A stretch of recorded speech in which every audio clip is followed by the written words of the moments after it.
Assalamu alaikum. I know that, I used to make videos back to back, but there's an issue, which is, one, whatever my phones are, they keep breaking, and two, the issue with my phones being absolutely over capacity. So that becomes an issue. And then the third, which was my live videos were taken away from me, but that one stopped, right? So now, here's something that's incredibly essential that I keep noticing time and time again, which is that Allah subhanahu wa ta'ala had mentioned speech, tongue, mouth, right? That which comes out of us.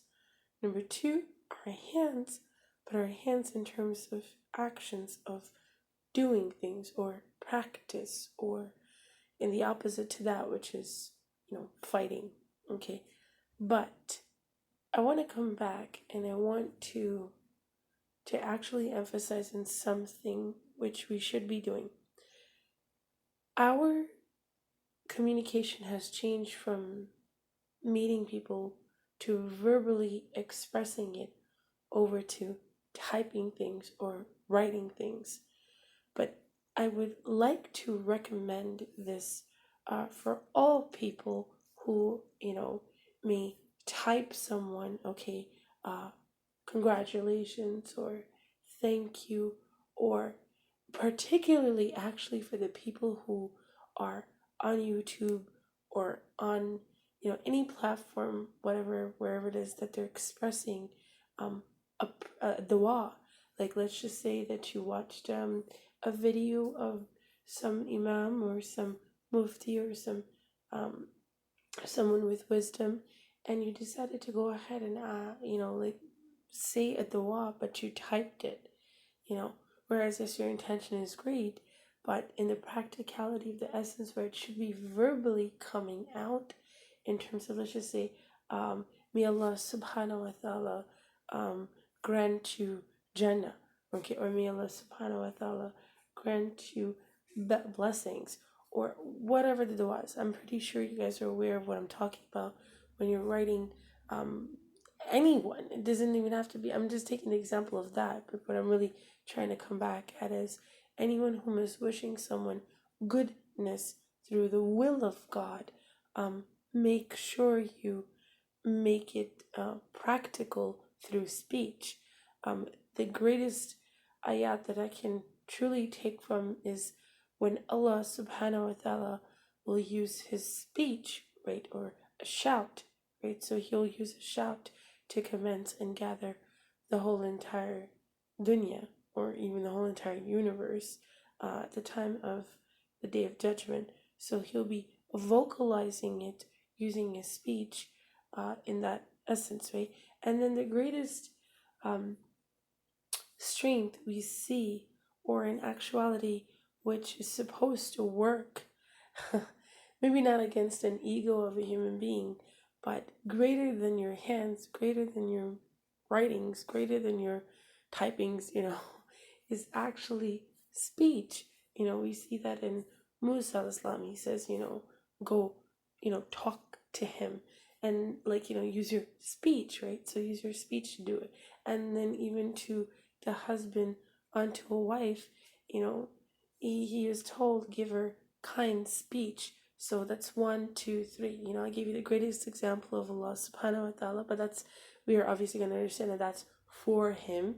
That's what he will do. So of course, even though we're in the sunnati of Allah, he has taught us. Allah says this in one ayat in the Quran. He has taught us everything, that we could use when it comes to the being a guardian, being a friend.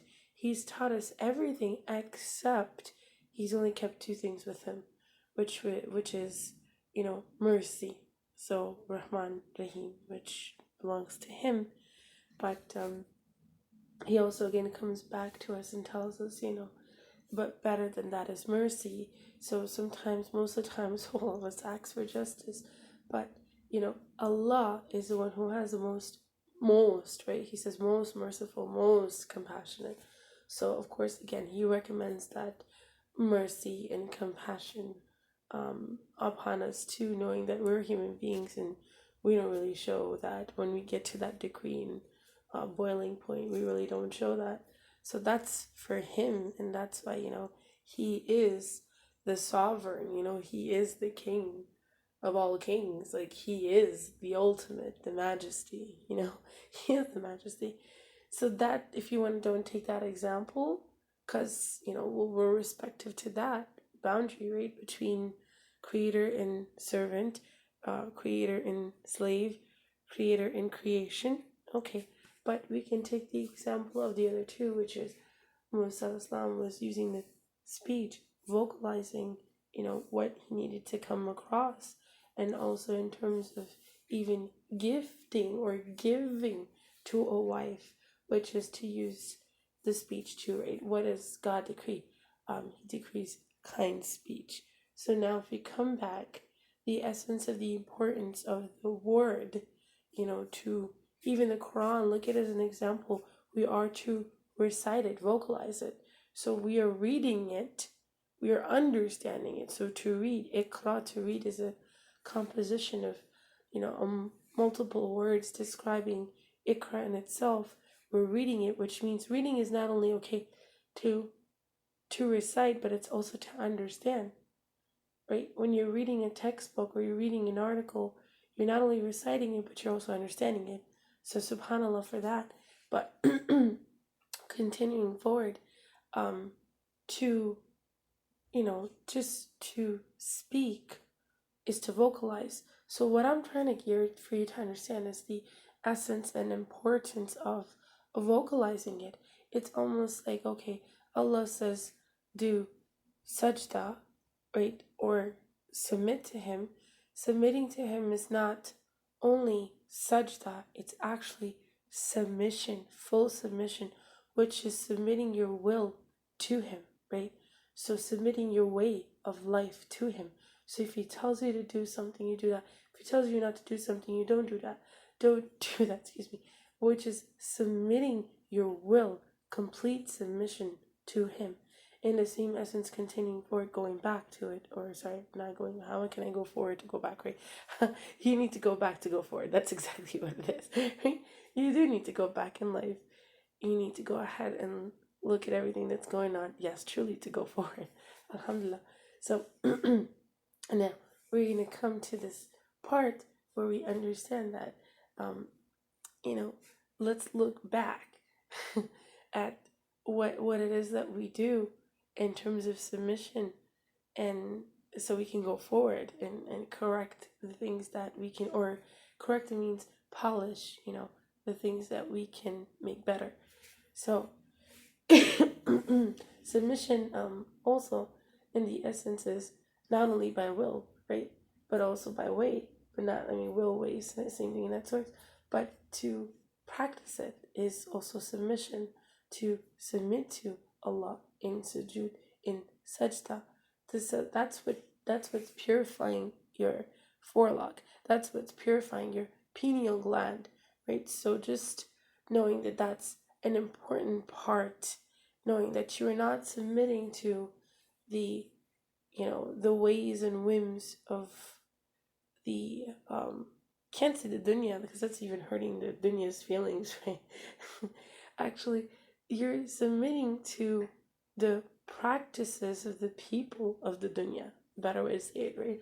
So instead of submitting to the will and desires and lusts and all sort of intent of the people of the shayateen people of the dunya, those who are rebellious and impious in their intentions, and just of the dunya, rebellious, okay, just doing whatever it is that they want to do.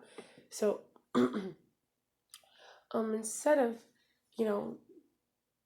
succumbing yourself to that, you are completely turning around, knowing that no, you have something greater, the greatest, the one who created you and sent you into this dunya, that you're submitting to, to him, not in gendered form, but the only understandable form, that we can try to just by, our language express ourselves. So, coming back to it, let's just summarize everything. If you're gonna write a comment by typing you on YouTube, if you're gonna write a comment or, an expression through your emails, if you're going to even, so back in the days, right, they used to send what is it called, they used to send like postcards, right? So for someone who's a guest of your heart, you would express it through writing, which is permissible, of course. More than anything, this is all in writing too, right? The Quran, it's in a book. Also, Luqman alayhi salam, used to write, right? So I believe Idris too. I mean, I'm just trying to, conjure just examples of writings, those who wrote. But at the same time, I'm pretty sure they prayed too. They fell to their faces and prayed. There is nothing that's been different since the time of Adam alayhi salam. And the most amazing, incredible part of it is to see that in the Quran, but to also see that in the previous scriptures, strengthening vice versa, the scriptures of Allah subhanahu wa ta'ala. So we understand that, of course, for all the way back to Adam, he was taught to do sajda himself. But now it's sajda to Allah, right? So whereas he, peace and blessings be upon Adam and Islam, but, we lost that opportunity to not perhaps been able to receive something that could have been avoiding all of this. That's what most people think, right? No, actually, we were here because just that's what it is. We were created and we are to be tested, and because the inequities were found within us. That much is true. Inequities. Now, this is a very grandeur word because sometimes, if not all the times, people use these fancy, words to describe something. So what I will do to you is I will define what inequities mean right now for you. Until inequities were found within us. Inequities. Okay, so this is some. Alright. Lack of fairness or justice. Policies aimed at redressing racial inequity. Unfairness, injustice, unjustness, one-sidedness, partisanship, partiality, favoritism, bias, prejudice, discrimination. Okay. So, how on earth can we take this as even an inequity found with this mankind as a whole? Okay. Alright, let's see here. Prejudice and discrimination. Can that be found against mankind?